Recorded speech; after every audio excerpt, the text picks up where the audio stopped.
आज Doubtnut app download करें। Doubtnut पर अपने सभी गणित, रसायन विज्ञान, भौतिक विज्ञान और जीव विज्ञान के डाउट्स का करो सफाया।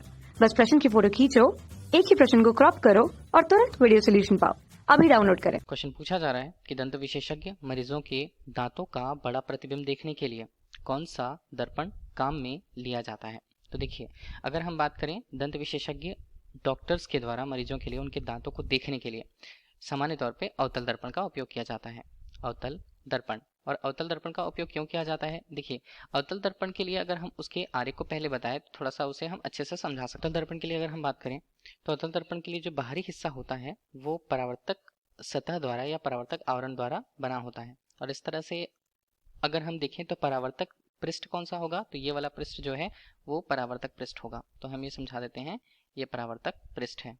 अब देखिए, हम ये अगर ये जानें कि हमारे पास एक गोली दर्पण है अवतल दर्पण के रूप में, जिसका परावर्तक पृष्ठ हमारे पास यहाँ पर मौजूद है। इस तरह से दर्पण के मध्य का हिस्सा जो मुख्य अक्ष से होकर जाता है वो बिंदु हमारे लिए ध्रुव कहलाती है।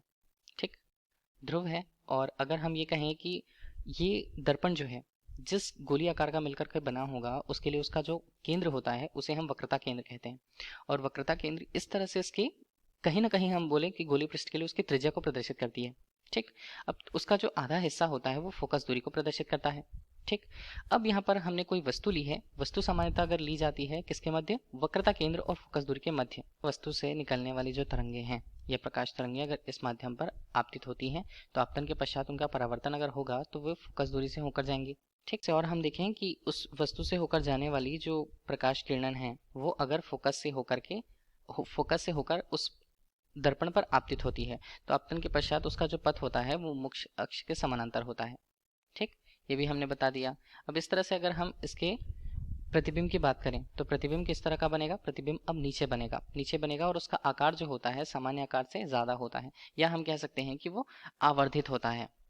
ठीक, तो इस तरह से अगर हम बात करें कि अवतल दर्पण के लिए अगर कोई वस्तु वक्रता केंद्र और फोकस के मध्य रखी जाती है तो हमें उस वस्तु के लिए उसका यहाँ पर आवर्धित प्रतिबिंब प्राप्त होता है। ठीक, तो आवर्धित प्रतिबिंब मतलब बड़ा प्रतिबिंब प्राप्त होता है और यही सामान्यतः दंत विशेषज्ञ मरीजों के दांतों को देखने के लिए उपयोग किया जाता है। इसलिए जो डॉक्टर्स होते हैं वो दांतों के लिए उसका बड़ा प्रतिबिंब देखने के लिए या आवर्धित प्रतिबिंब देखने के लिए अवतल दर्पण का उपयोग करते हैं। ठीक है, तो हमारे लिए इस प्रश्न का उत्तर क्या होगा? अवतल दर्पण। धन्यवाद। कक्षा 6 से 12वीं से लेकर नीट, IIT, JEE वो एडवांस के लेवल तक 1 करोड़ से ज्यादा छात्रों का भरोसा। आज ही डाउनलोड करें डाउटनेट ऐप या व्हाट्सएप करें अपने सारे डाउट्स 8400 400 400 पर।